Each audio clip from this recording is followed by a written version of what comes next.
Good evening, guys. Thank you for tuning in. This is my second review video. It's one I'm doing on the All Blacks Argentina one. As you guys know, I mentioned in my previous video, I only got to rewatch the games now. Look, this one's going to be a bit shorter than my previous video because I couldn't find the full version of this match yet. All Blacks Argentina 1. I would like to say well done to the Argentines. This was a cracker match. It was match of the weekend. So much to talk about. Yeah. Although I would say, and it's not just this game, I will say it on both games. Penalties were way too much. Okay. Scrums. This game, the first scrum came, I think, only after 60 minutes. So handling was, although look, there were knock-ons here and there before the first scrum. But the refs are cracking down on, you know what, scrum advantages don't last long, which is great for the game. It's wonderful. You know, it keeps the game flowing. Okay. The Sky Stadium curse. The All Blacks haven't won at the Sky Stadium since 2017. But that's not all that I want to touch down on. Okay. I saw what okay. Yeah, All Blacks took an early lead, 3-0. Okay. But then came the trial of the weekend. And I think it will be difficult to top this trial. And it didn't come from the winning team.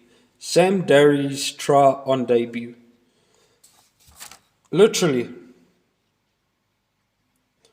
Damien McKenzie and Burton Barrett made this try. Burton Barrett's kick up. I don't know if it was just a lucky bounce.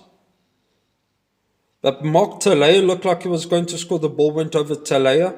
And somehow you found this lock. And I don't know what speed or how Sam Darry ran, what speed he ran at. But he ran, he grabbed that ball, and he went over. I was like, since when does a lock keep up with the wing like that? Beautiful try. Amazing. Okay. Suddenly the score was 10-0 and it seemed like, okay, although, you know what, Argentina fought, but the game seemed like it was a done deal there. Then Sinti went over and for a try, and this try was made from a beautiful moment from Pablo Matera. Pablo Matera was my man of the match for this game. Okay, Sinti's then, but Carreras missed the conversion, and suddenly the score was 10-5. Okay, and then not much longer, not long. Penalties were stacked against Argentina. Mackenzie slotted a penalty, scores 13-5. Then, 30 minutes in, half an hour into this match, okay, Argentina took 3 points back, scores 13-8. And Anton Leder Brown went over for All Black second try. Suddenly the Kiwis were up 28 and the game seemed like it was done. I mean, I think that was one of the moments where the Argentines didn't look like they wanted to tackle. Okay. Then the Pumas' second try came from some beautiful magic. Also a kick in the air, lucky bounce. Pumas went over, and the first of the halftime score was 20-50, and the game already suddenly seemed like a contest. We were in for a treat. Okay? I was licking my fingers for that second half. I still said to my wife, it's the first time in a bloody long time that I see a game between these two teams so close at half time. Normally at halftime, the All Blacks are already up 15 odd points. Okay. And also something I want to add, that the difference here that I see a big difference between this Argentine team and the Argentine teams that normally play against All Blacks. This Argentine team, they didn't stop fighting. They showed no quit. It was like a zombie apocalypse. They were just there the whole time. They didn't go away. Okay? And the All Blacks were also making some silly errors in the first half. Okay? Early in the second half, Medina went over for the Argentines' third try. And suddenly the score was 22-20.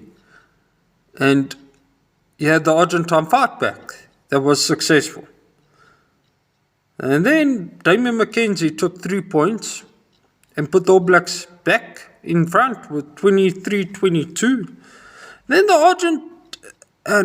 Argentines were also kicking very accurately. The tactical kicking for the Argentines was spot on. Okay? And Carreras took the lead for the Argentines. Score suddenly 23-25. Then Mokhtala went over for the All Blacks to give the All Blacks a 30-25 lead. Okay? Then Argentina took the penalty to goal. Scores 30-28. Okay? And 60 minutes into the game, Augustin Creevy scored his 4th try against All Blacks. Look, it's his 6th ever try, but it's his 4th against All Blacks. So this man clearly knows how to score against All Blacks. Okay?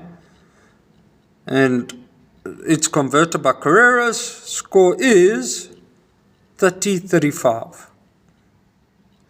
And then Carreras ultimately got a penalty and he kicked it over, which ultimately sealed a 30-38 win for the Argentines.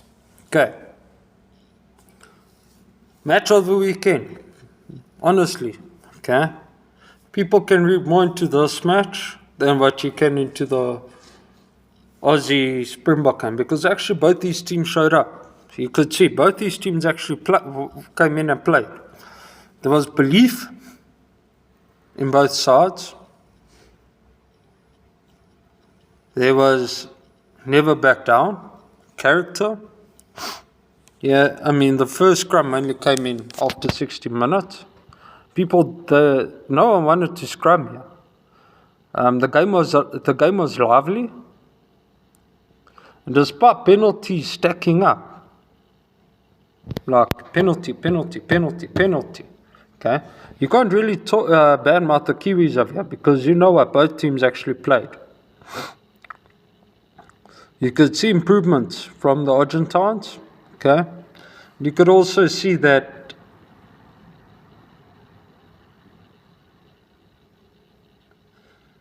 the guys were there to play rugby. So you know what? No badmouth in the All Blacks.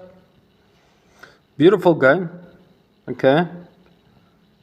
I'd love to see more of the guy. Look, I want to see more of that at Eden Park with regards to that match. Okay. And what would I do different if I were Scott Robertson? I wouldn't change. There's not much to change. As I said, both teams actually just played. It was just a great game of rugby. Nothing more, nothing less. Scott Robertson isn't a bad coach.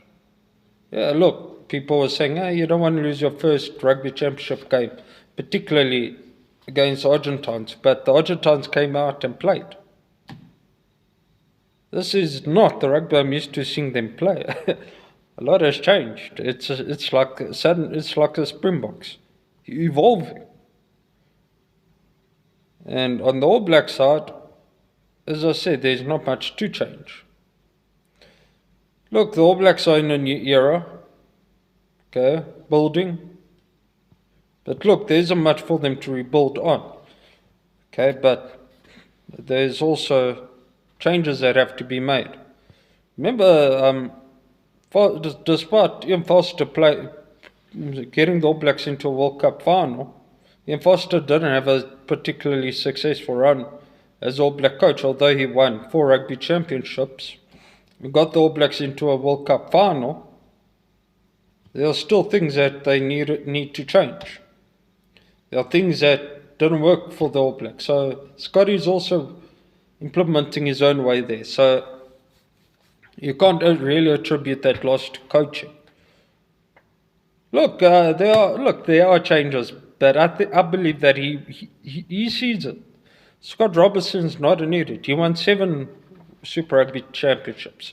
So everyone that's calling, the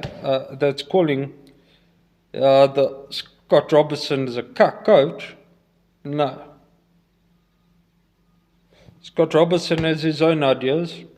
And also, remember one thing, Felipe Contempomi has been with this Argentine team for a while already. So yeah. Anyways, guys, let me know what you think in the comment section and subscribe to my channel. Cheers, everyone.